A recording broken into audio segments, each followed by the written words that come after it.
Na costa oeste da América do Norte, desde o norte da Califórnia até o Alasca, encontra-se a floresta de coníferas mais antiga do mundo.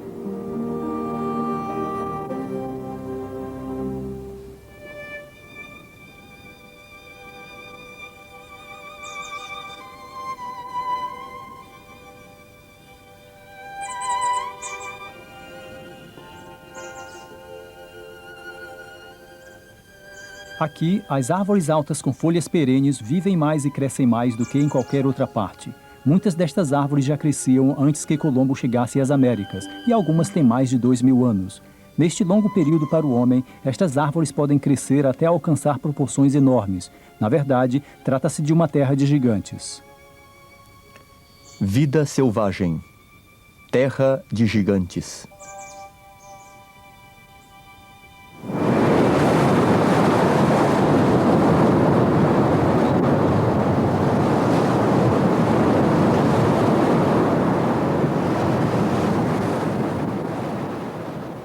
O Oceano Pacífico açoita constantemente a costa oeste da América do Norte, fornecendo água, o que é essencial para a vida destas florestas ancestrais. Ao chegar às montanhas costeiras, os ventos carregados de umidade não podem continuar retendo por muito tempo a sua pesada carga. Encharcam a terra e os seus habitantes com a água da chuva. Com mais de 5.000 milímetros de chuva por ano, esta é uma verdadeira selva, embora não seja do tipo tropical. É uma das últimas selvas temperadas do mundo. O abeto Douglas, a picea sítica e a sequoia americana, que povoam a terra, conservam as folhas durante todo o ano. Isto permite-lhes realizar a fotossíntese e continuar crescendo todos os dias do ano.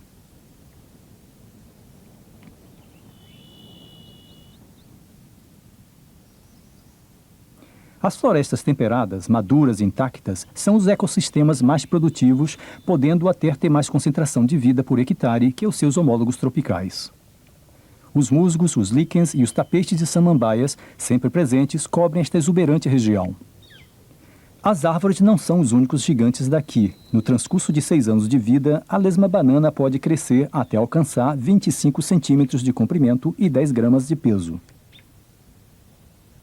As úmidas florestas do noroeste contam com uma das maiores diversidades de lesmas do mundo. O musgo proporciona uma cama perfeita a um casal de lesmas em acasalamento. Como cada lesma é ao mesmo tempo macho e fêmea, o acasalamento é um processo lento e complicado para estes viscosos hermafroditas.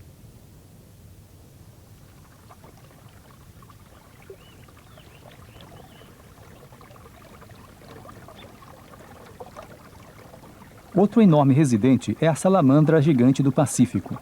Com mais de 30 centímetros, é a maior salamandra terrestre. Apesar de sua aparência preguiçosa, este gigante é um ágil caçador, capaz de caçar ratos e serpentes.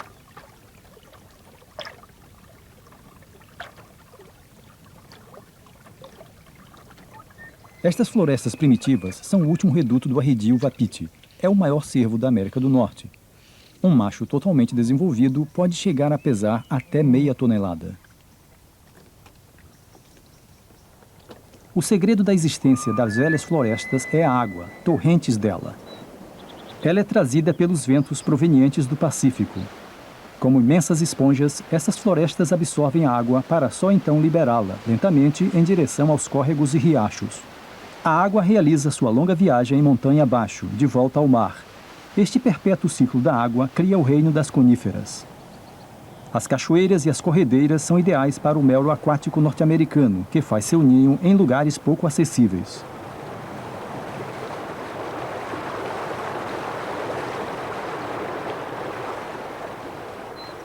Uma pálpebra transparente extra proporciona ao melro seus próprios óculos de mergulho. Além de fazer seu ninho em áreas alagadas, especializou-se em alimentar-se de insetos aquáticos sob a água.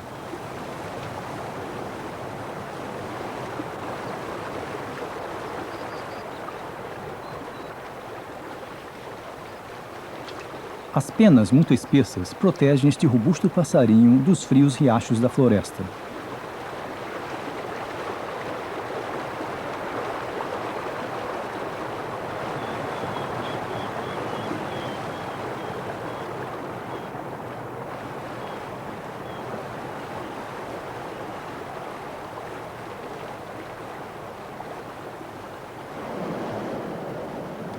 Os rios limpos que correm nas velhas florestas, proporcionando ao melro sua moradia ideal, também funcionam como imãs para um grande número de salmões do Pacífico.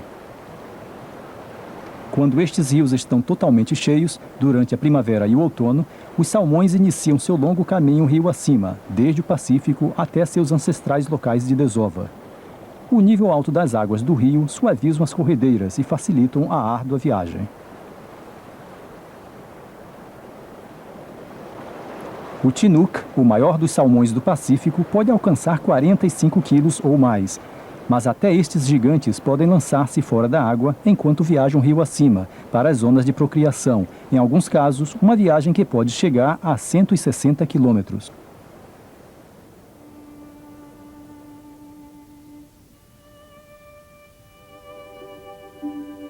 Engalonadas pela vegetação, as velhas árvores são transformadas por um manto de musgo em misteriosas figuras primitivas.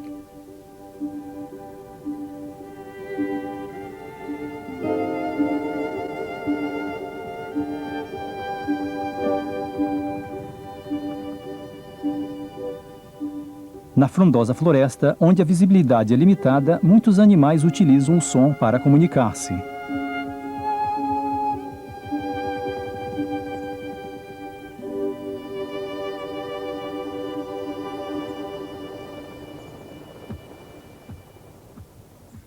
O lira de colarinho emite sua chamada, semelhante ao som de um tambor, esperando atrair uma companheira.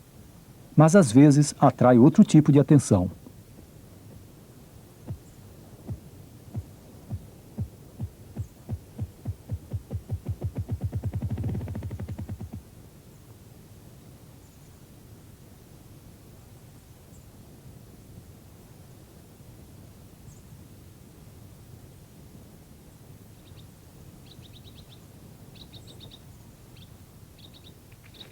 O Fischer, o maior membro da família das martas, é extremamente raro e difícil de ser visto.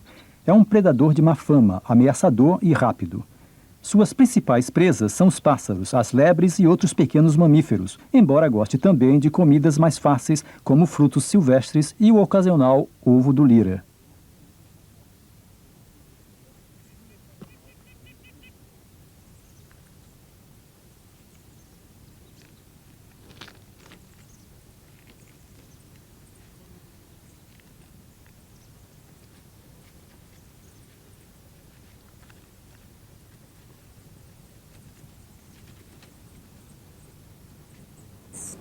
Um beija-flor de coleira macho exibe o vermelho vivo de sua colorida plumagem na garganta, anunciando suas aspirações territoriais.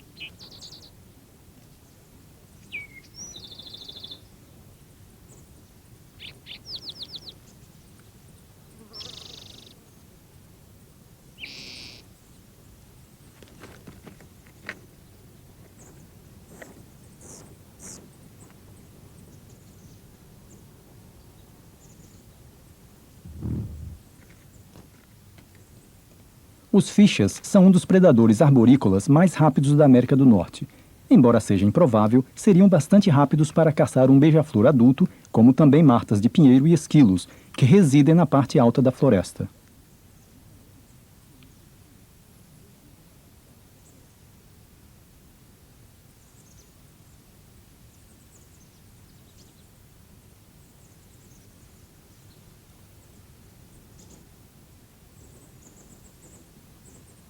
Cada galho da floresta está vestido de líquens. Esta barba de velho joga um papel essencial na floresta, captando o nitrogênio da atmosfera e pondo-o à disposição de outras plantas e animais. Outro especialista fixador de nitrogênio é a lobaria, que também fornece à floresta metade do seu nitrogênio.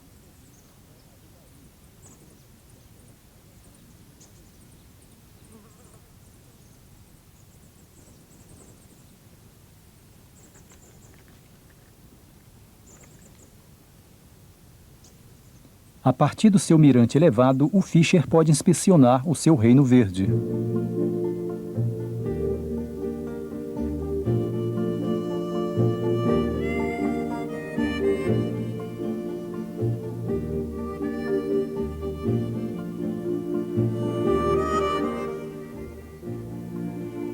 Uma panorâmica do alto da velha floresta expõe a sua característica desigualdade.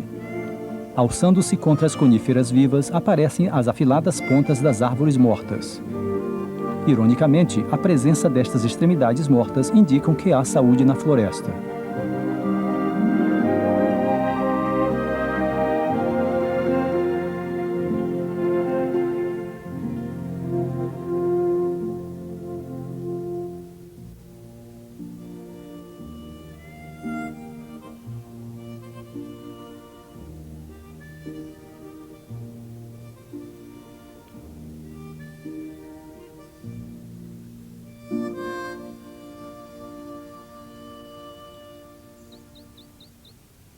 Quando os gigantes envelhecidos sucumbem aos estragos das enfermidades e das variações climáticas, caem deixando espaços abertos no alto. A luz pode agora penetrar até o verde manto, trazendo vida nova ao solo da floresta.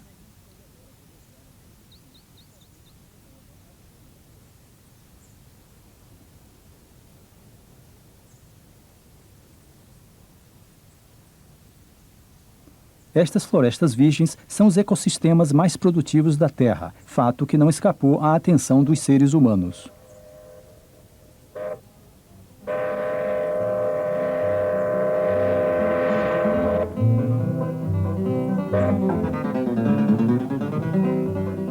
A rápida exploração das velhas coníferas só começou de maneira séria a partir do início do século XX.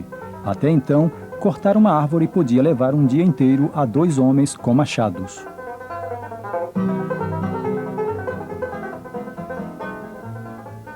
Com o desenvolvimento das serras para 2 homens, o trabalho dos lenhadores foi facilitado, atingindo o corte de 10 árvores ou mais por dia.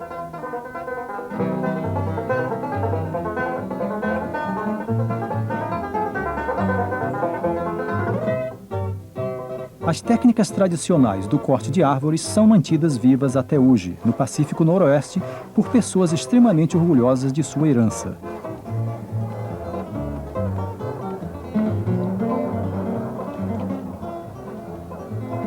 Aqui, no Festival Anual de Albany, no Oregon, os lenhadores demonstram suas técnicas, tanto as antigas quanto as novas.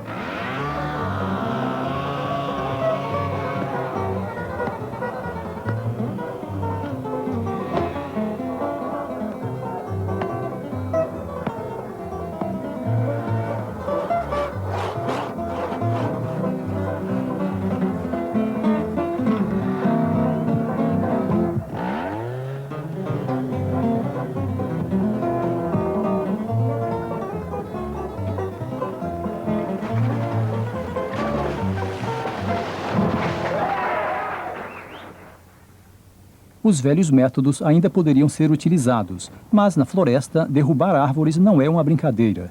Com os gigantes da floresta equilibrando-se sobre suas cabeças, derrubar árvores continua sendo uma das profissões mais arriscadas.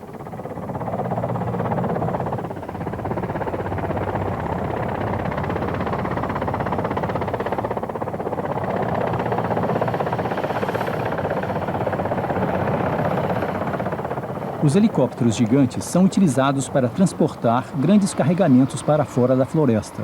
Expostos à tecnologia mais avançada, as florestas têm sido muito castigadas. Aproximadamente 80% das antigas florestas da América do Norte foram derrubadas e o pouco que sobrou é objeto de uma acalorada controvérsia. Enquanto os políticos ponderam sobre seu futuro, os animais que dependem desta floresta única estão em plena retirada. Os mamíferos grandes, como o puma, são forçados a ceder a vez ao crescente desmatamento. Seu número está caindo na mesma proporção que as árvores. O puma é suficientemente adaptável para poder sobreviver em outros habitats fora da velha floresta. Por outro lado, a coruja pintada observa o puma com alguma inveja, pois o seu destino está inseparavelmente unido às velhas florestas.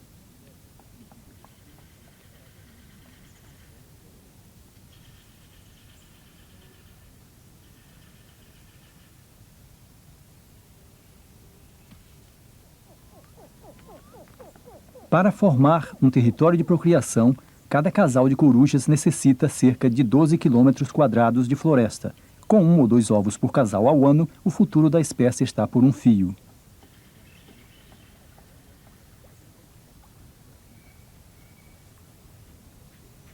Em algumas partes do Pacífico Noroeste, o abeto Douglas é a espécie predominante. É uma árvore famosa pelas grandes quantidades de pólen que produz.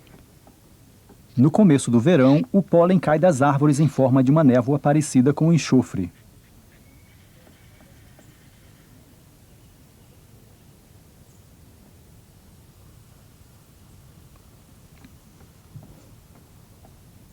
Uma parte segue em direção aos cones femininos de outro abeto Douglas. Mas nem todo o pólen atinge o alvo. Uma parte fica presa nas teias de aranha, enquanto que toneladas de chuva de pólen caem nos riachos da floresta. À medida que o pólen se deposita nas rochas, é vorazmente consumido pelos girinos da rã de cauda. A boca do girino se transforma em uma enorme ventosa que se prende ao agitado riacho enquanto aspira o pólen. Os girinos passam vários anos nesses riachos antes de ficarem adultos. O pólen é um luxo comparado com a sua dieta normal de algas.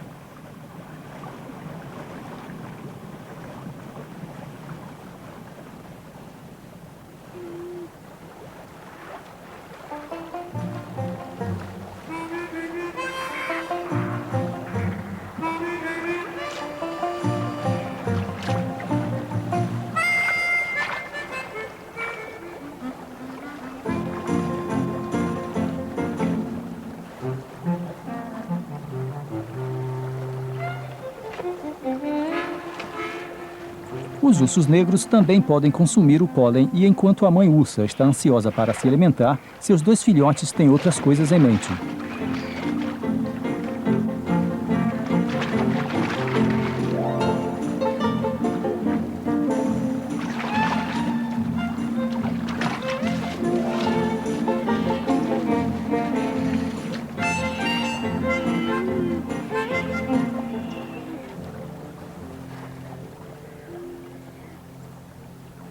Independente da época do ano, o tempo pode mudar bruscamente no Pacífico Noroeste.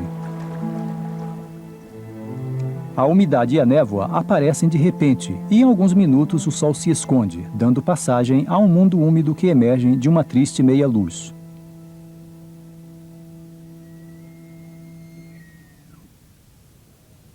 Envoltos na névoa, os uapitis se reúnem em uma clareira da floresta, criada por um incêndio de verão. São os lugares ideais para o ritual da ostentação, onde o macho do território pode vigiar de perto as suas fêmeas, conseguidas com tanto esforço. Este macho dominante tolerará os machos novatos no harém, mas repelerá violentamente qualquer outro macho.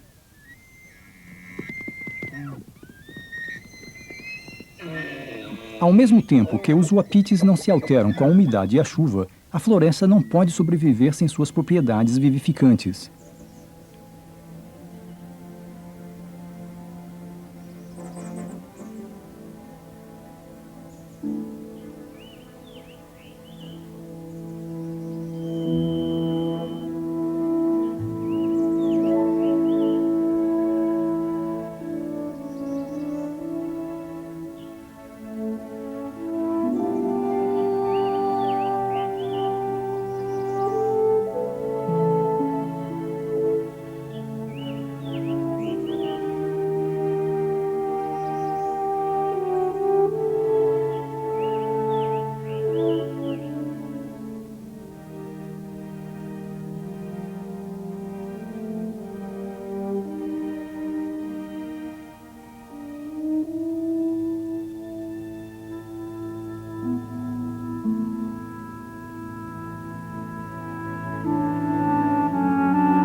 A névoa é o sangue da floresta, que nutre as colossais árvores dos vales.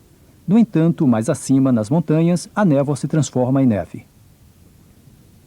Este manto branco pode permanecer até 8 meses ao ano, reduzindo a estação de crescimento e impedindo o seu desenvolvimento.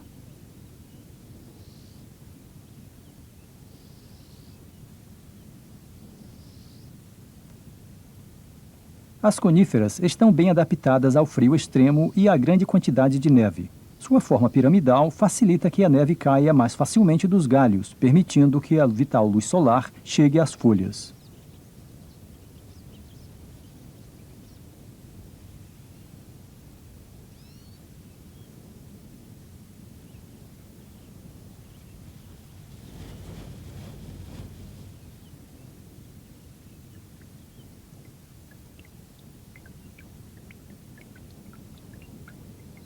Sob a forma de chuva ou de neve, a umidade atingirá as árvores e cairá das folhas como gotas, juntando-se aos rios e voltando ao oceano, onde o ciclo da água recomeçará. Os salmões, subindo o rio com dificuldade, encontram-se no final da viagem. Longe do mar, desovam em riachos afastados e tranquilos.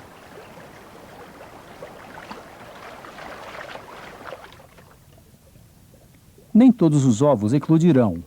Alguns serão comidos pelo mero aquático.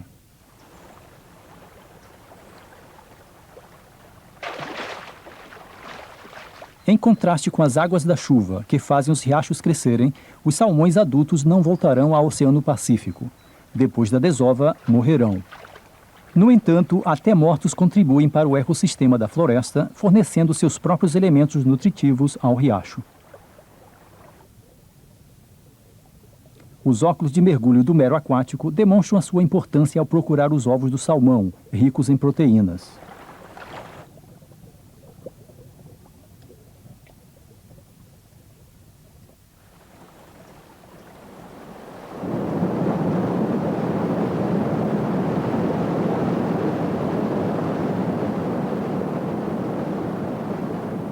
O orvalho desprendido de uma queda d'água projeta um luminoso arco-íris, reproduzido no brilhante beija-flor de coleira que se alimenta na loniceira. O beija-flor, surpreendente habitante destas florestas frias e exuberantes, necessita visitar as flores, constantemente e durante todo o dia para carburar sua acelerada vida. Esta fêmea tem alguém mais para alimentar. Recolhe o néctar para um dos seus filhotes recém-emplumado.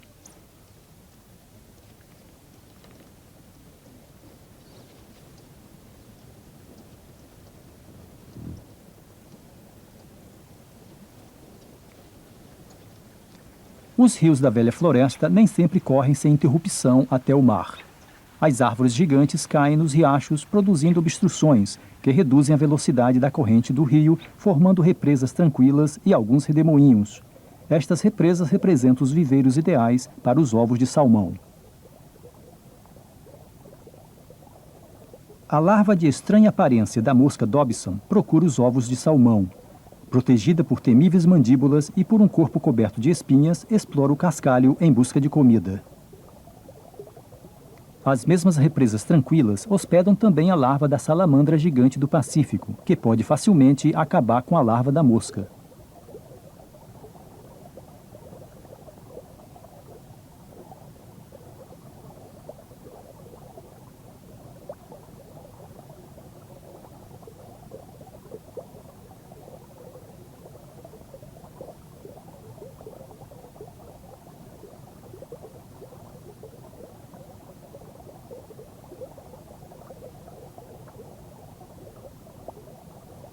Enquanto um voraz predador do rio devora o outro, abaixo, no leito de cascalho do rio, alguns ovos de salmão começam a se desenvolver.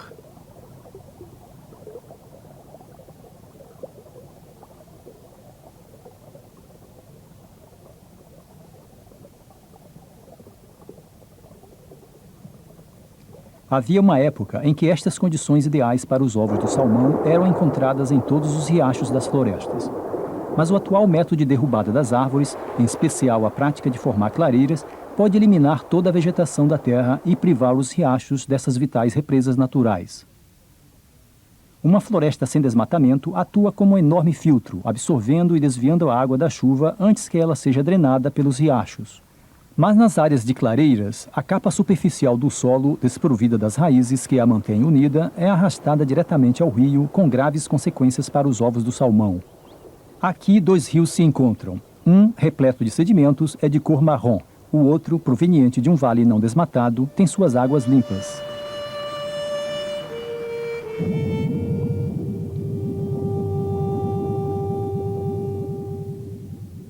O barro e os sedimentos turvam as águas do rio, sufocando qualquer vida que nelas possa existir. À medida que os sedimentos são depositados, os ovos de salmão são enterrados, retirando-lhes o oxigênio vital e condenando-os à morte.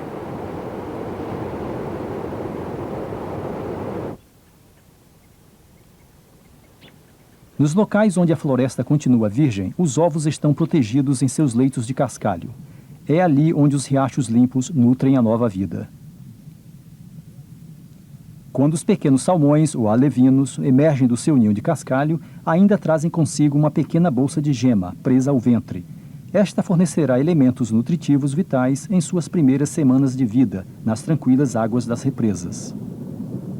Longe destas protegidas represas, os salmões com 1 ano de idade já tiveram tempo para amadurecer e estão prontos para migrar ao mar. Ali passarão até 8 anos, alimentando-se da rica vida marinha, que os transformará em gigantes de 45 quilos. Os troncos caídos dão vida aos riachos. Desta forma, tocos e árvores gigantes caídos mantêm viva a própria floresta. A decomposição de uma árvore em pé apenas pode começar quando a sua dura casca protetora se desintegra. Embora pareça que estas formigas carpinteiras estejam comendo a madeira, na verdade estão apenas escavando túneis para construir suas colônias. Com este processo, reduzem a madeira a diminutos fragmentos, que podem ser mais tarde atacados por outros agentes decompositores. Os principais agentes decompositores da floresta são os fungos. Introduzidos na árvore pelas antenas das formigas, os fungos apodrecem a árvore de dentro para fora.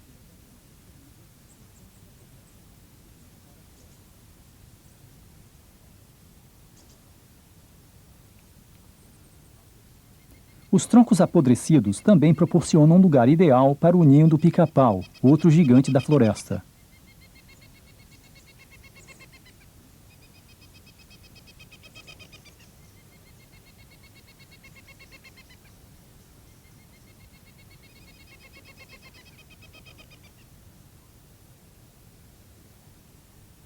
Atacada por todas as partes, a árvore sucumbirá e cairá ao solo, onde será o campo de crescimento perfeito para umas 3.000 espécies de fungos da floresta.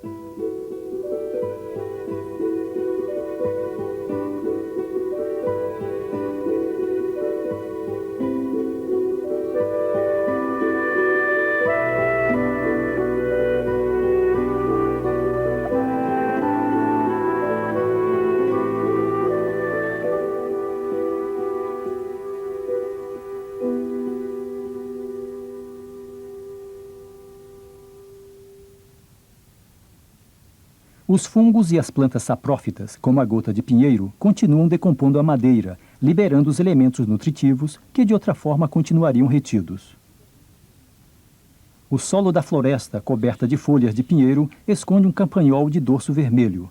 Sob os olhares atentos de uma família de corujas pintadas, o campanhol volta ao seu ninho, sob a casca de uma árvore podre.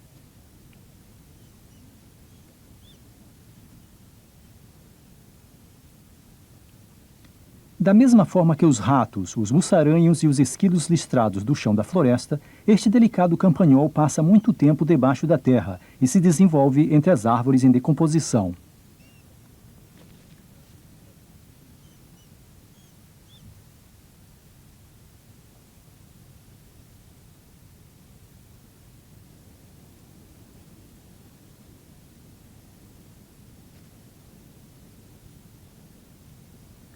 A coruja pintada também tem uma família para alimentar, e os pequenos roedores, como o campanhol de dorso vermelho, formam uma parte importante da sua dieta alimentar.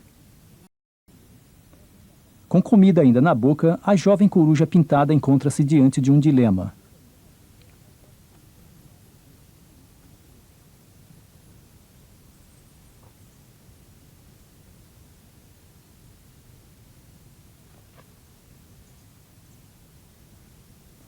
A perda de um animal é o ganho de outro, e a oportunista Marta de cauda curta se apressa a arrebatar uma refeição gratuita.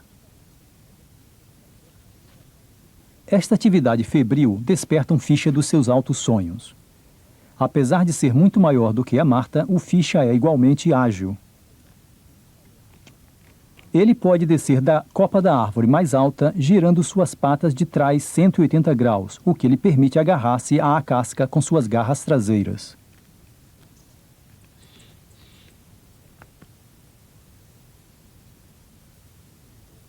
Utilizando passarelas formadas por árvores caídas, o Ficha move-se através da densa vegetação baixa. Nestes arbustos carregados de frutos, a coleta é fácil. Enquanto Fischer faz uma nova incursão na despensa da floresta, o pica-pau abre outra.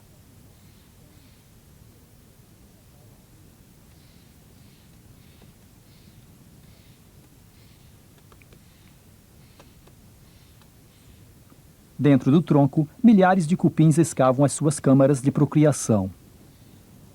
Apenas invadirão o tronco quando receberem o sinal do interior da madeira apodrecida.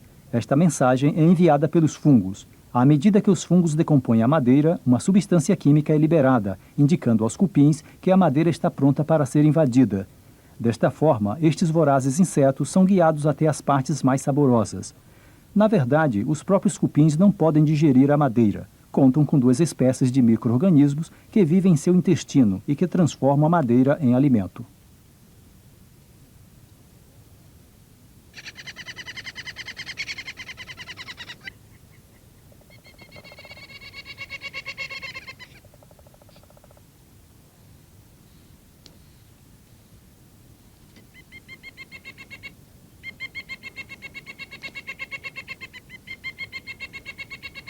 Os jovens crescem com uma dieta à base de baratas, formigas e cupins, que são abundantes nesta velha floresta.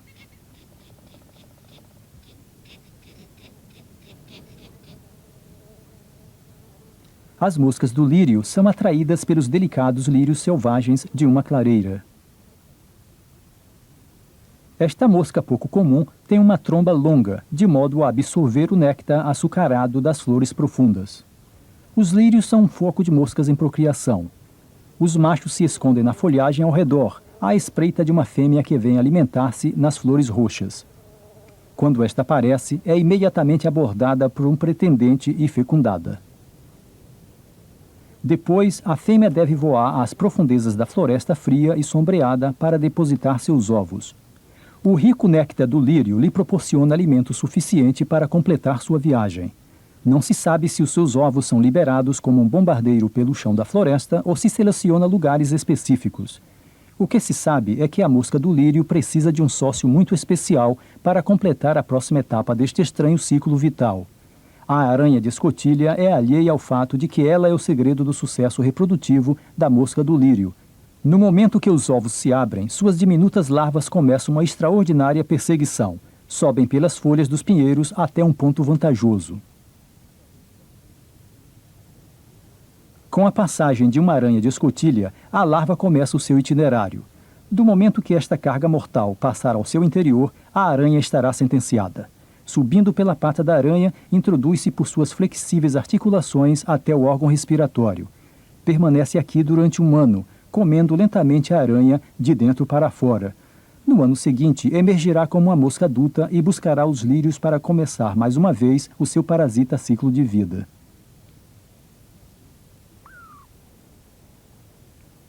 Pendurado a 100 metros do solo, um esquilo Douglas, o xicari, saqueia as pinhas maduras de um pinheiro alvar. Este ousado roedor é o esquilo mais abundante da velha floresta. Com uma enorme safra para poder escolher, o xicari tira as pinhas e as lança no chão.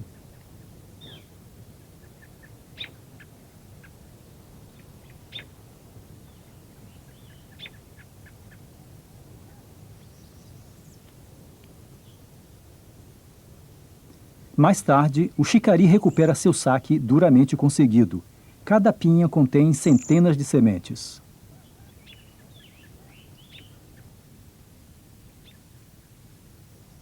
As sementes com maiores probabilidades de sobreviver são as que acabam em troncos cobertos de musgo e em tocos, os quais proporcionam condições perfeitas para a sua germinação e para o desenvolvimento das plântulas.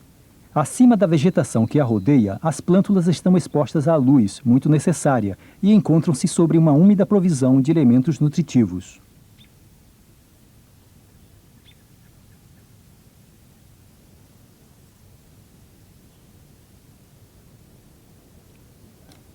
Em um tronco sementeira podem crescer centenas de plântulas, mas apenas umas poucas alcançarão as altitudes de seus antepassados, deixando o resto do tronco apodrecer. Para alcançar este tamanho colossal, as árvores dependem de uma extraordinária associação entre suas raízes e um diminuto fungo. Estes fungos de terra permitem que uma camada cresça ao redor de cada filamento de raiz microscópica, aumentando em grande parte a capacidade das raízes das árvores de absorver elementos nutritivos. Em compensação, o fungo recebe um fornecimento gratuito de açúcar da árvore. Para sobreviver, os fungos necessitam a ajuda de um aliado, o esquilo planador.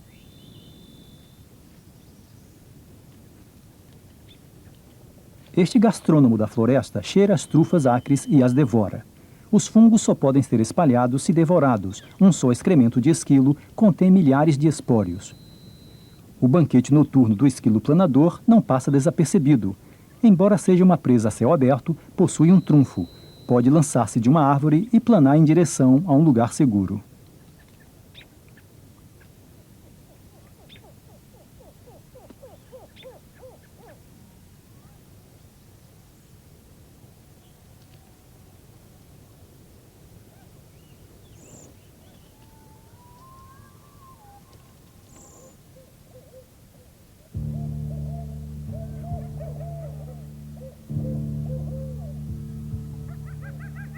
Quando a lua surge na floresta, o esquilo planador é apenas mais um notívago protegido pela escuridão.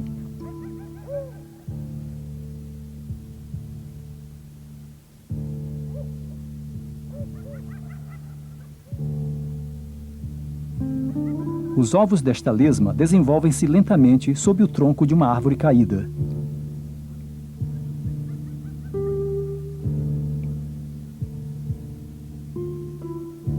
O tronco carregado de umidade é ideal para eles.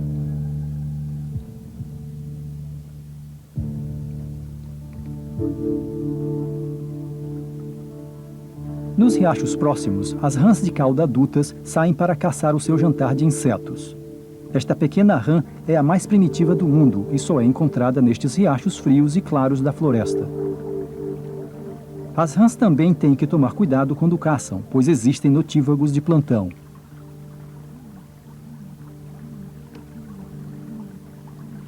Levantados sobre a toca, embaixo de um tronco caído, os jovens guaxinins realizam a sua primeira incursão na floresta sem serem acompanhados. O regato ainda esconde muitos mistérios, mas aprenderão rapidamente a saquear seu rico fornecimento de vida aquática. Com seu toque suave, os famintos guaxinins procuram comida. Cavam um leito de cascalho com as patas, interessando-se por qualquer coisa que possa significar alimento.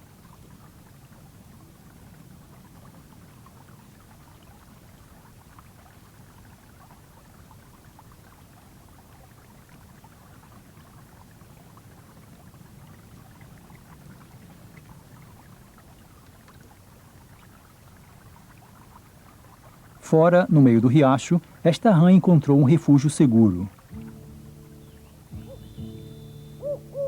Quando o sol da manhã aparece e o calor se filtra lentamente através do solo da floresta, a neblina começa a ser formada mais uma vez.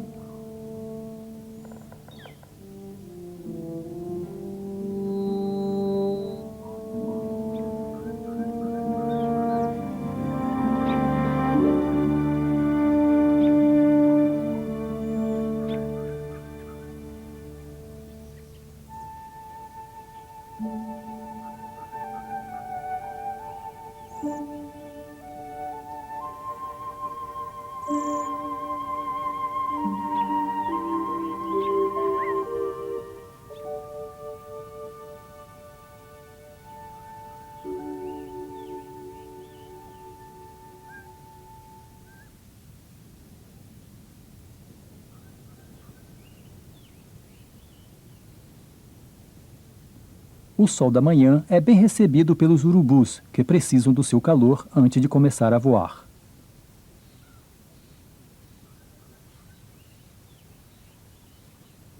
No vale, um urso negro canela alimenta-se com o cadáver de um cervo encontrado na noite anterior.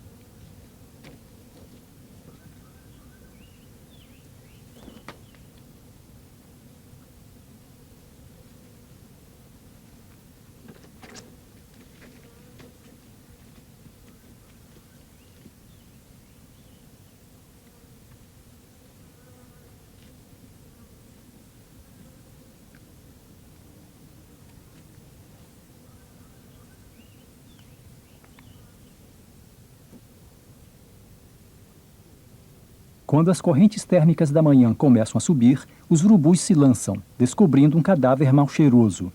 Alguns cientistas acreditam que estes carniceiros podem localizar carniça na profundidade da floresta pelo seu olfato.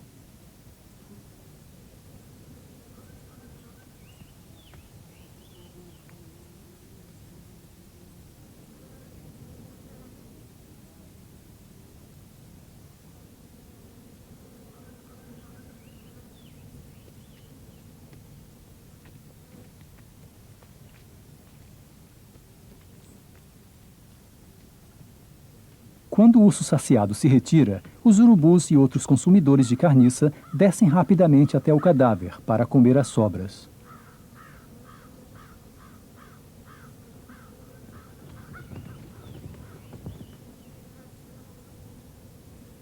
Da mesma forma que as árvores mortas e agonizantes, também o corpo do cervo contribui para a vida da floresta.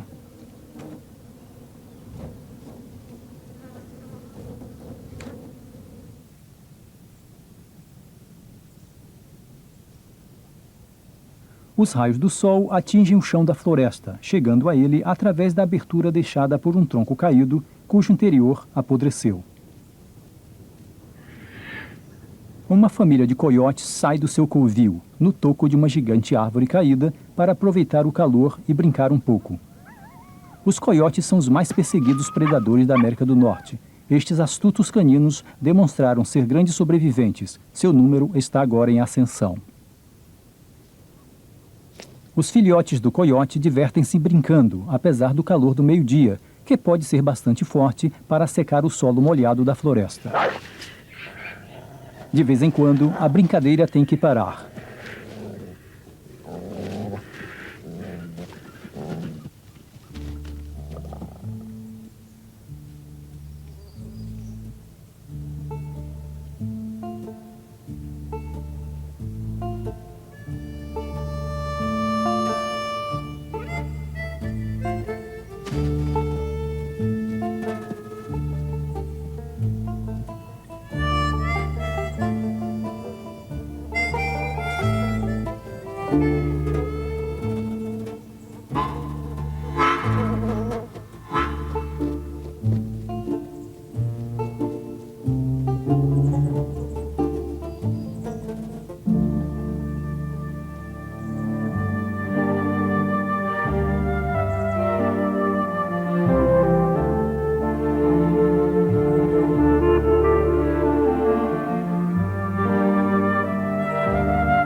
Mas enquanto a floresta dorme calidamente, um agente mortal de destruição aproxima-se.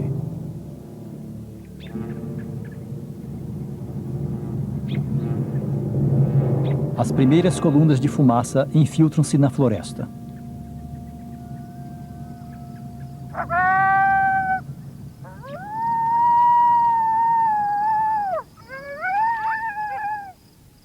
Sentindo o perigo, o adulto alerta os filhotes e a maior parte dos habitantes da floresta, apartando-os do fogo que se aproxima.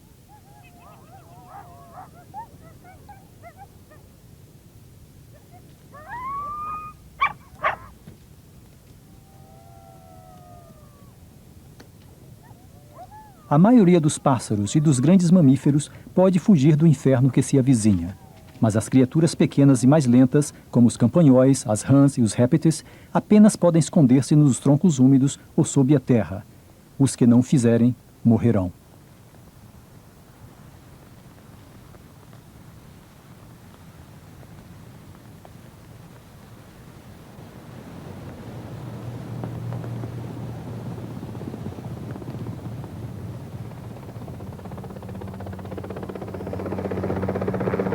Este não é um incêndio natural.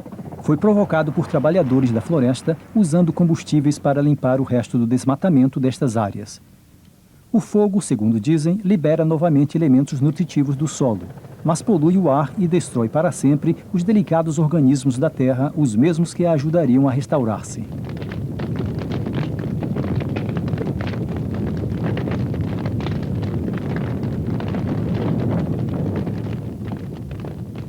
Embora aconteçam incêndios naturais nas úmidas florestas virgens, a maioria não será grave nos próximos séculos. Quando os incêndios surgem naturalmente, são menos destrutivos que os provocados pelo homem.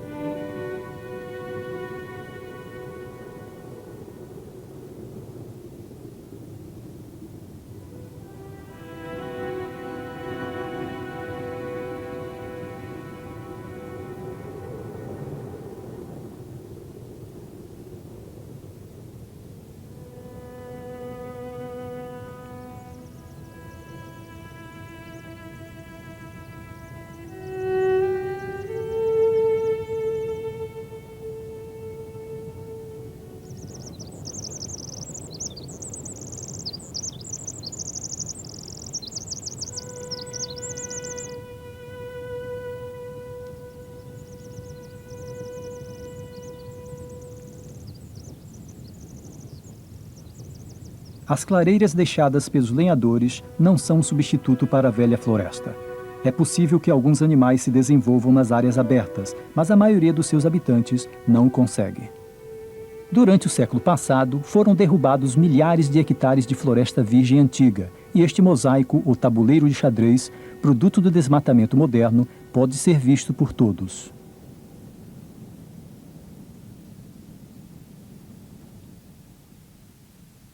Um pedaço da floresta se recupera do fogo, suas flores se abrem, suas feridas cicatrizam.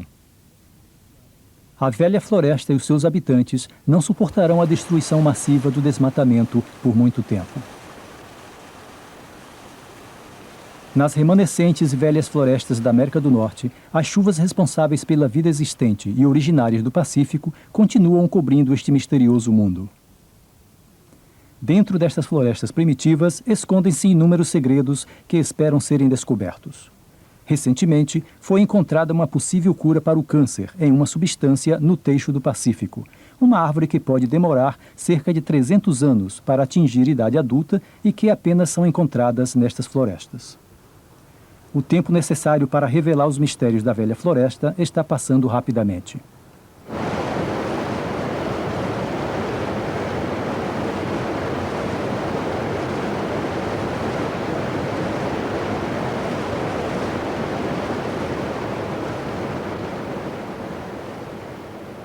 No aumento do nível de águas dos rios, no outono, encontra-se uma criatura cujo futuro está intimamente ligado à sobrevivência deste mundo ancestral. Há milhares de anos, os salmões do Pacífico têm saído do mar para desovar nos rios pristinos da velha floresta.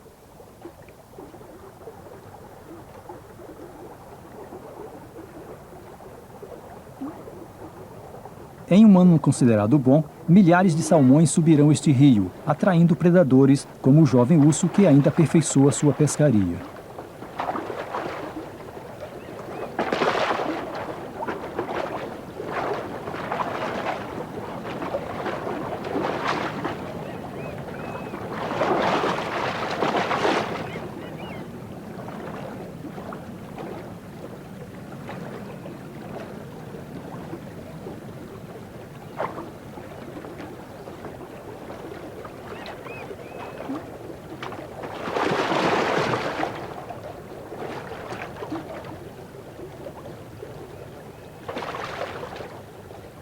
Estes salmões são muito escorregadiços para o pequeno jovem de 200 quilos.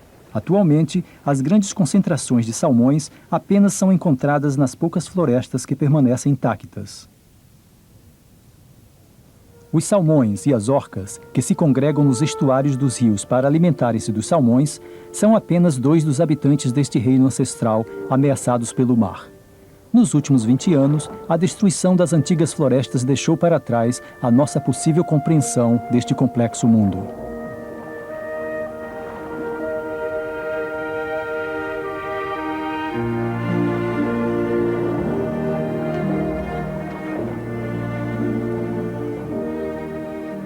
A permanência destas orcas, saltando neste paraíso do Pacífico, depende da nossa escolha entre destruir ou fazer as pazes com esta terra de gigantes.